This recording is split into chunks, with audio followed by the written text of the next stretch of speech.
How long was Neil Armstrong actually on the moon? When did Europe start speaking English? Did Marco Polo really go to China? CuriosityStream is the streaming service for all things history, plus science, wildlife, and more. What's the real story behind the Mona Lisa? We've got that. What caused the collapse of Rome? We know. Where did we find mankind's earliest ancestor? Come find out. For the holidays, give the gift of curiosity with 25% off gift cards for your curious cohorts. It's holiday shopping season at curiositystream.com/gift. 'Tis the season for chicken fingers at Raising Cane's. Warm up with hand-battered, cooked-to-order chicken fingers, crispy crinkle-cut fries, garlicky buttered Texas toast, and the real source of holiday magic, cane sauce. And while you're treating yourself, don't forget to treat everyone on your list to Cane's gift cards and New York City-inspired plush puppies that benefit pet organizations. Happy holidays from Raising Cane's Chicken Fingers. One love. Well,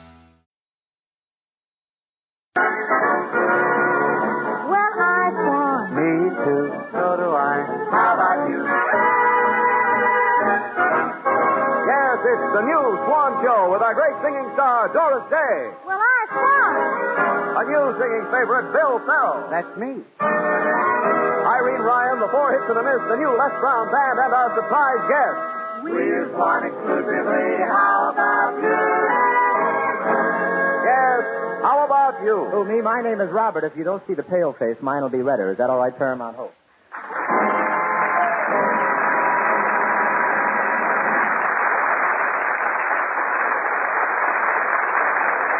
And now, Bob Hope's Swan's Eye view of the news. Washington, D.C. Figures released this week by the Bureau of Census reveal that the nation's population has climbed to over 147 million. And this year, Crosby didn't even help.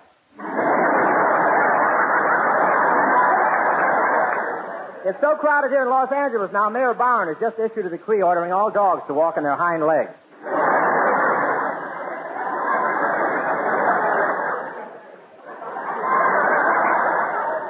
And with all this new population, the housing situation has become so critical, thousands of people have to live in crowded trailers. A trailer that you can't use the kitchen yet, Mabel. I'm taking a shower in the oven. And those trailers really are small. One woman woke up in the morning and found her husband missing, but she got a wire that said, "I didn't desert you, honey. I turned over in my sleep last night, and I'm now on a Greyhound bus bound for Pittsburgh." Washington, D.C. Tighter laws for trapping and punishing spies will be a prime project of the new Congress, Attorney General Clark said today. Yes, sir, those spies have caused quite a shake-up in the Capitol. In Washington now, nobody orders pumpkin pie. They just say, "Bring me some microfilm a la mode." A hen on Whittaker Chambers' farm ate the blueprints for a jet-propelled engine, and it's had quite an effect on her. Now when she's about to lay an egg, she yells, "I'm ready. Get the catcher's mitt."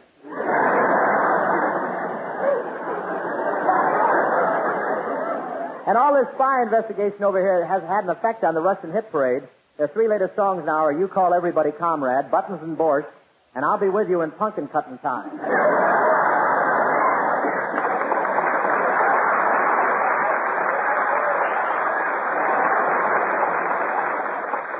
New York. Dr. Schuyler Jacobs, consulting psychiatrist of one of the nation's leading universities, said in a statement here today that it has been proven that women select their mates by such characteristics as the shape or size of their noses.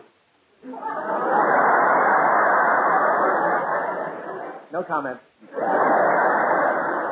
No, but noses do really have significance according to the psychiatrist. A straight nose means intelligent, a wide nose a nice disposition, and a flat nose turned to the side means in those slacks, how did I know it was Gorgeous George?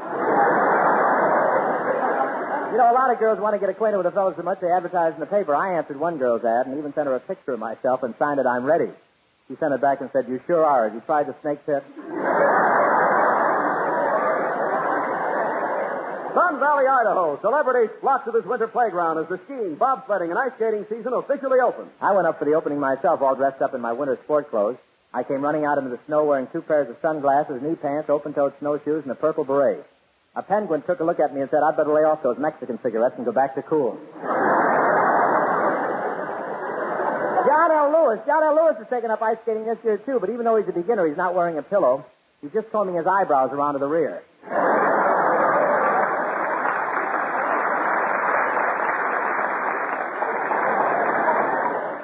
And Sidney Greenstreet was up there. He started on the ski slide in a white suit, and 3 reporters wired their papers that Mount Wilson was leaving for Florida. I went skiing once. I strapped on my skis like the instructor said. I crouched at the top of the hill like the instructor said. I went speeding down with my legs spread apart like the instructor said. Why didn't he say something about that tree in the middle? But I'm still crazy about the sport, though. In fact, I went skiing right here in Hollywood this afternoon. I strapped a lever brother on each foot and slid down a cake of swan. Stop! Stop, I say. What happened? Egad, that I should live to face this horrible moment. That I should hear the sweet, pure, fragrant words. Swan. Spoken through the flabby lips of a comedian. Must be Oscar time, huh? Heavens to Betsy, boy. Bubble Brain, have you been snapping your shower cap again? What's happened to you?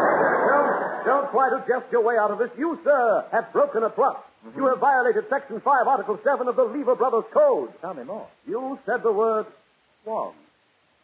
And you weren't standing at attention. I was at attention. My pants are at ease. That's all. Wait a minute. Hi, listen. Couldn't resist it. I threw it in. Hi.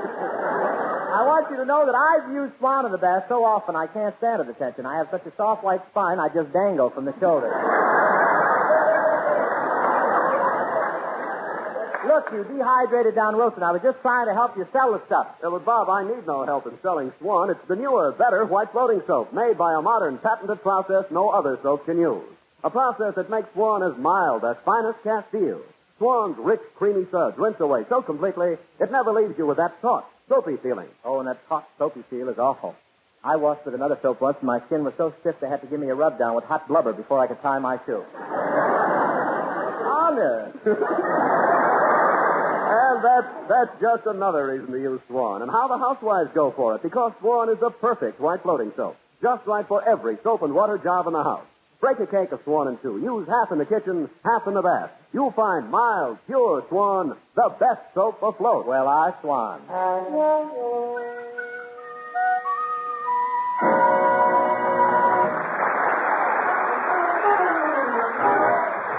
Here's Doris Day singing one of her favorite double jobs she usually does with Buddy Clark, That Certain Party. Tonight she's a little handicapped. You know that little so-and-so on what you call it street? Right next door to, I forget his name. Well, since we met, I don't know if I'm on my head or feet.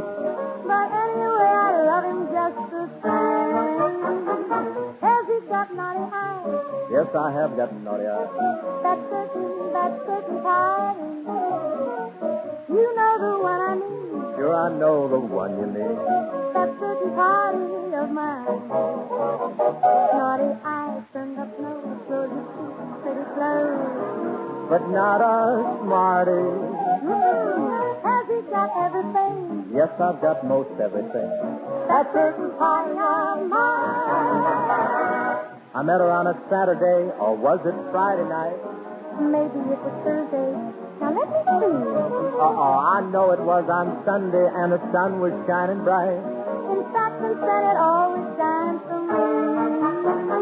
Has she got you know what? Yes, I have got you know what. That certain party. Has she got, I forgot? Yes, I have got, you forgot. That certain party of mine. You know what? I forgot. What? This and that, quite a lot. Oh, one party. Has he got love and rain? Yes, I have got a love. That certain party of mine. Whoa. Let's try it again, and I'll take the boys' part, if you don't mind. That certain party of mine.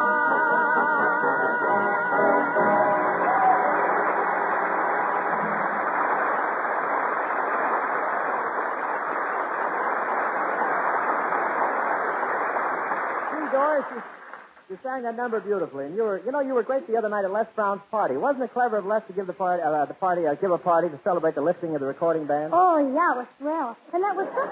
You know, Bob, that was such an unusual game the musicians were playing. Spin Phil Harris. Well, he wouldn't let go of the bottle, you know. Oh, but it really was a wonderful party, wasn't it? And, Bob, isn't Les a terrific host? Did you see the turkey he had? Yeah, I never did find out what her name was. Where do you find that brute? The minute she came into the room, I said to myself, that's either an ugly woman or a good-looking man. Oh, Bob, you certainly were popular at the party. The way all those girls flocked around you and brought you drinks and fought over who danced with you. Oh, Doris. Just imagine what a thrill it was for just plain ordinary me to be going out with great, big, wonderful, handsome you. You really mean it? Yes. I have so much more than Gregory. Why should I fight it?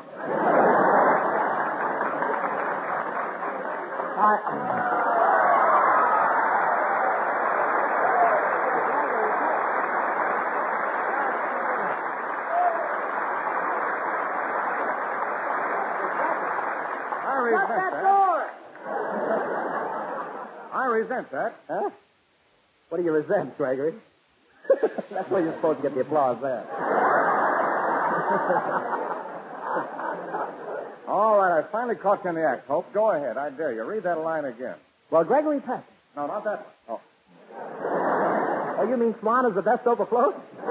Now, look, Weasel, I'm talking about that line. I have so much more than Gregory. Why should I fight it? Well, you have. I think you're much better looking than he is.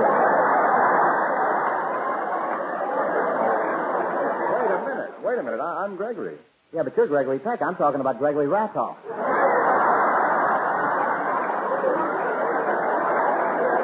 Hope, listen to me. Since you've been kicking my name around on your program, I've been getting smaller and smaller parts and pictures. And the part the studio gave me today was the last straw. Well, what part did they give you? Well, let me put it this way. I'm liable to get a nasty wound if Roy Rogers is wearing spurs.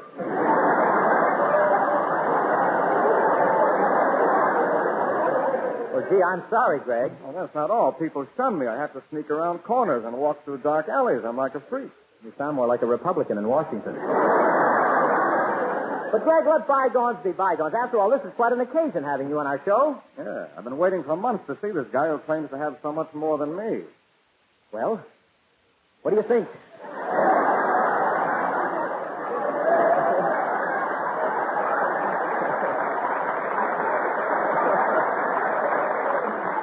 Were you sick long? Yeah.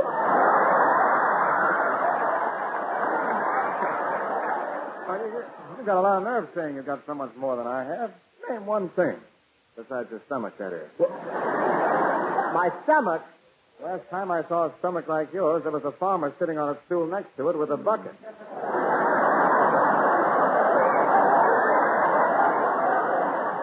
Well, it's just baby fat. Now, listen, Bob, either you stop using my name in your program, or all you'll want for Christmas is your 2 front teeth. Look, buttons and bow legs. You should be honored that I use your name on the show every week. Now, don't give me that honored stuff. As far as this show is concerned, it's Goodbye, Gregory. But, Greg, it's good publicity for you. Goodbye, Gregory. A lot of people hear this show. It'll help your career. Goodbye, Gregory. If you let us use your name, I'll see that you get $100 every week. Hello, Mort.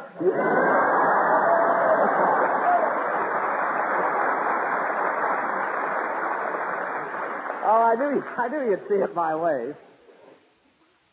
Oh, what's that hissing noise? Is there a snake loose in the studio? Could be the audience, you know. Bob, introduce me. Oh, sure, Doris. Greg, this is our singer, Doris Day. Well, how do you do, Miss Day? Oh, how do you do, Mr. Peck? Oh, gee, this is such a thrill. You know, I've seen every one of your pictures, and you're just about my favorite actor. Oh, really? I'm a good actor, too. Next week, my Boy Scout troop is putting on a play, and the teacher said I could be the star. Mr. Peck, you were so dynamic in the parodying cases of brilliant English barrister. Oh, thank you. My play is all about the little brownies and the pixies.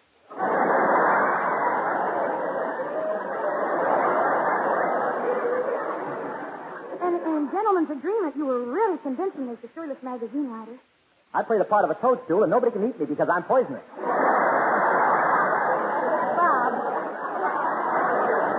Bob, what are you mumbling about? Nothing. It's just that suddenly all you can talk about is how good an actor Gregory Peck is. Oh, I think you're a good actor, too. It's just that you're both different types. Oh. Gregory has his personality, and you're stuck with yours.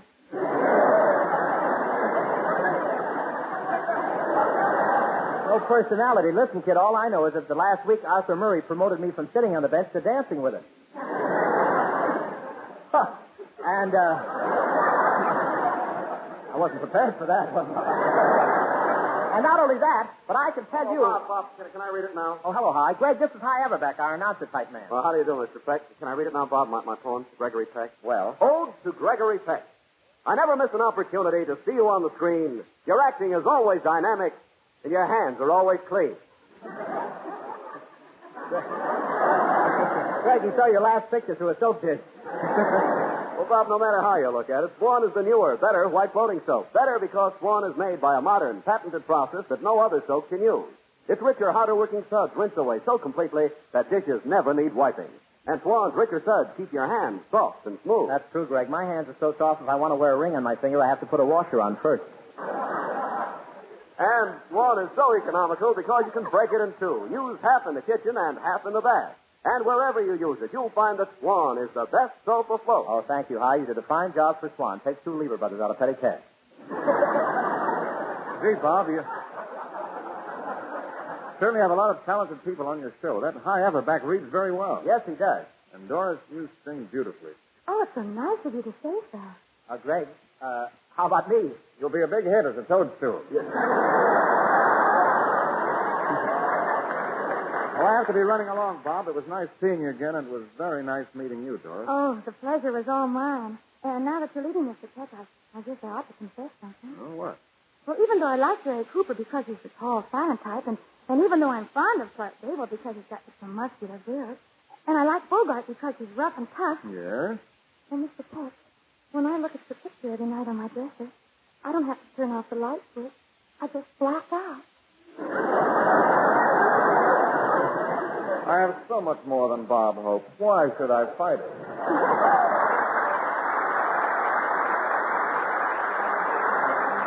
Thank you, Linda. Here's our Berlin Board-bound singer, Mr. Bill Farrell, doing the appropriate number, White Christmas, with a Les Brown attachment. Come on, Bill.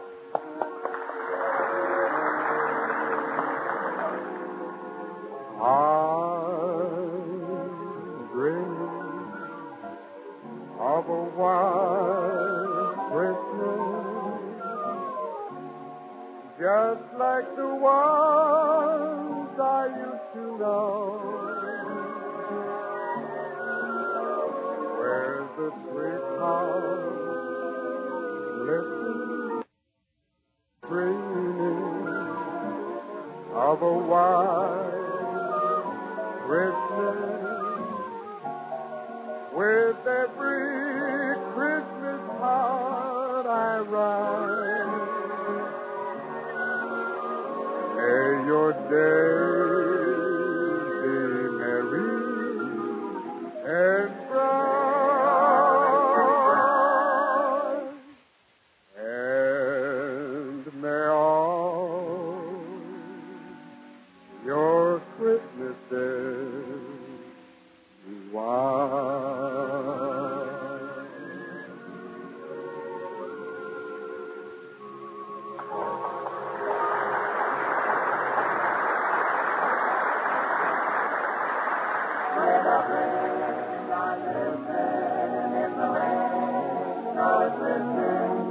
A beautiful sight, we're having tonight, walking in a winter wonderland.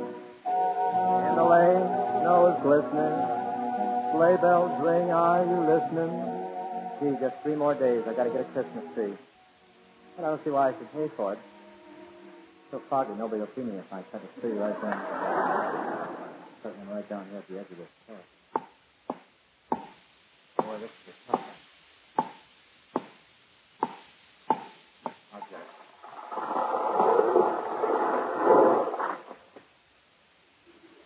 That did it. What's going on here? Oh, hello, officer. Well, I was just helping myself to a Christmas tree. But in all this fog, I guess I picked a pretty big one, didn't I? You sure did.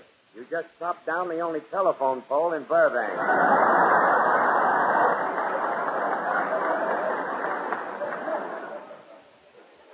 Well, I couldn't see very well. It's so foggy, and I'm sorry. Yeah. Well, get out of here and don't let me catch you around this park again. Oh, I won't. I promise, officer. If I'm not telling the truth, may I never get an offer from some other network.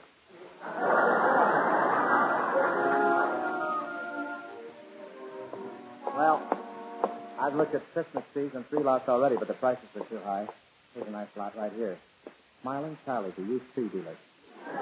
Pardon me, mister. Are you Smiling Charlie? Yeah, you want to make something out of it? Where'd you come from? The basement? Where were you? No, I was just hunting for a Christmas tree, and I don't want to spend too much. I know, and I remember you from last year. That's right. I bought one of your California Christmas wreaths. 4 cranberries stuck on a ring of cactus. Yeah, and 2 weeks later you brought it back and wanted your money refunded because you said the cactus needles only played 12 records. Well, that's right. One of them broke down and ruined my favorite record, Margaret Truman singing Quanta Lagusta.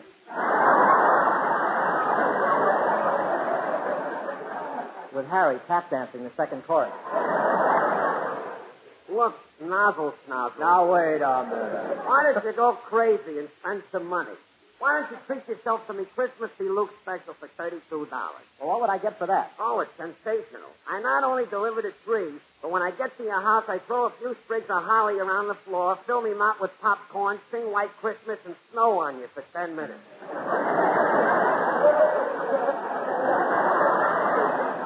Well, I'll go look someplace else. You're a little expensive.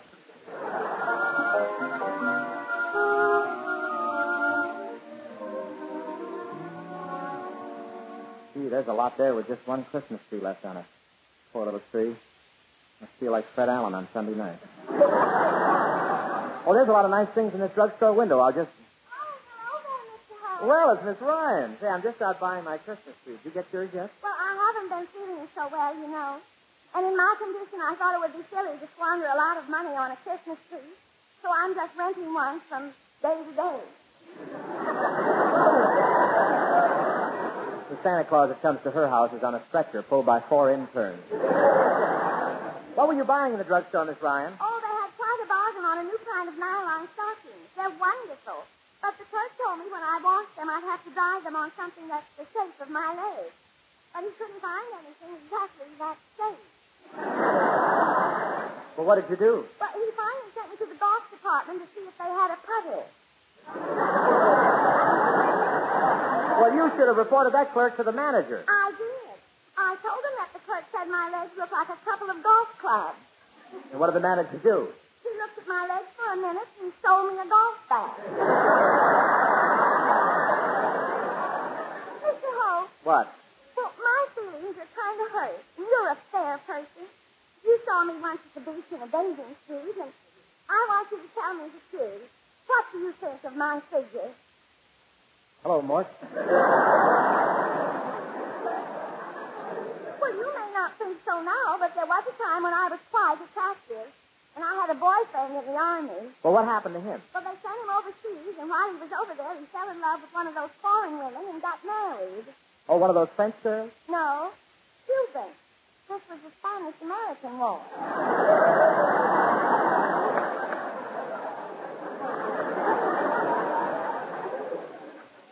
Well, maybe you'll meet some other man, huh? Oh, yes, I'm not worried. Like Shelley the poet said, if you just have patience, a flower will grow in your garden of life. Yeah, well, you'd better hurry. Your topsoil's getting a little thin. Well, I've got to get along, Miss Ryan, and buy that Christmas tree. Oh, the holiday season does cost a lot of money, but I did save quite a lot on my Christmas card. Well, how's that? Well, my doctor just sent back my x-ray pictures, and my liver turned out to be shaped just like a reindeer. So I'm just going to paint some antlers on it and say Merry Christmas from deep down inside me.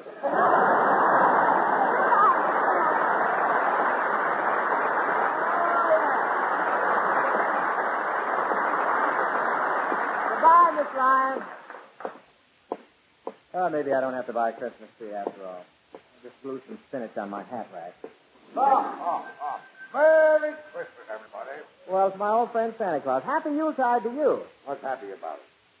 I got chilblains on my feet. My hands are so cold I've been ringing the bell with my teeth. And this morning they shut off my grandfather's Social Security. Well, why should you worry about your grandfather's Social Security? He's dead. I've been collecting it. Things are horrible. Put the money in the pot, boy.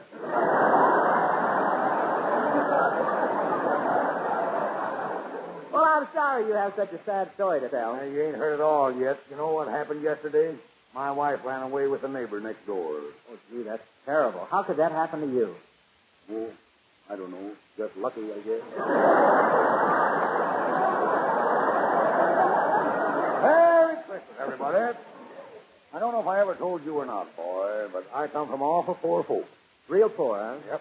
There were 15 of us kids, and we didn't have any clothes at all. No clothes? Well, how could you keep warm? Well, every year come September, my mother would call us all in and simonize us for the winter.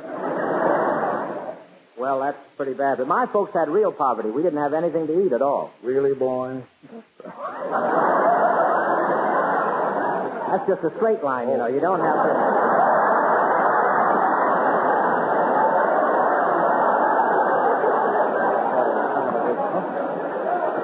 Sneaky fellow actor. Yeah, all right, we'll go. Yeah, we had... Give me that in there. We had real poverty at our house. Our kitchen was so bare, the mice used to come in, take a look around, and leave something for us in the trap.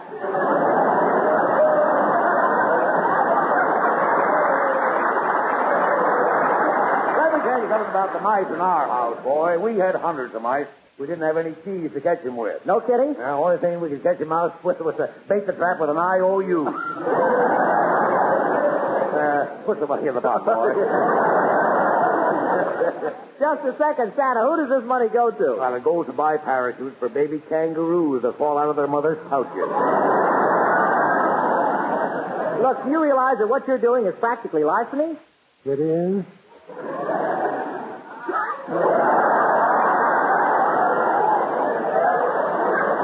Oh, he's playing them full way tonight. Certainly it's larceny. You're taking all this money, you don't keep any books. So no one can tell how much you've taken in, and with no record, the government can't charge you any income tax. I know. Get yourself a pot, boy.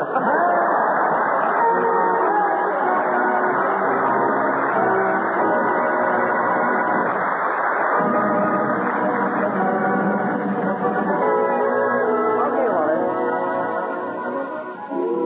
Thanks for the memory of our famous guest tonight, who always does all right. On screen or show or radio, To us, she's dynamite.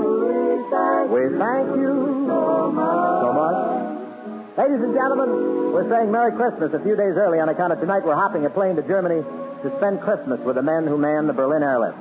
Operation Vittles, they call it, and what an operation. Every 4 minutes, the plane takes off, loaded with food and fuel and faith in man's humanity toward man. No matter the time, no matter the day, and no matter the weather, those planes keep flying. And believe me, Dunder and Blitzen and Prancer and Dancer wouldn't take off in some of that weather. Yes, sir, Christmas in Berlin this year won't be as merry as Christmas in Manhattan. There won't even be Christmas trees in Berlin. They've been cut up for firewood. But there'll be plenty of signs of America's goodwill toward men. In fact, one every 4 minutes. So next week, you'll be hearing us from Berlin, with Irving Berlin, Jinx Falkenberg, Jane Harvey, Irene, Bill, and a few surprise guest stars. Till then, Merry Christmas, ladies and gentlemen. Merry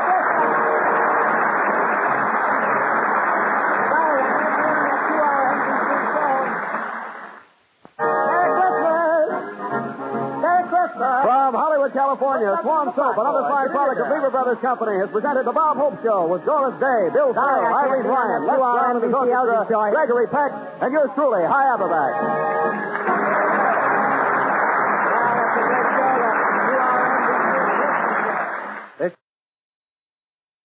The United States Border Patrol has exciting and rewarding career opportunities with the nation's largest law enforcement organization. Border Patrol agents enjoy great pay, outstanding federal benefits, and up to $20,000 in recruitment incentives for newly appointed agents. If you are looking for a way to serve something greater than yourself, consider the United States Border Patrol.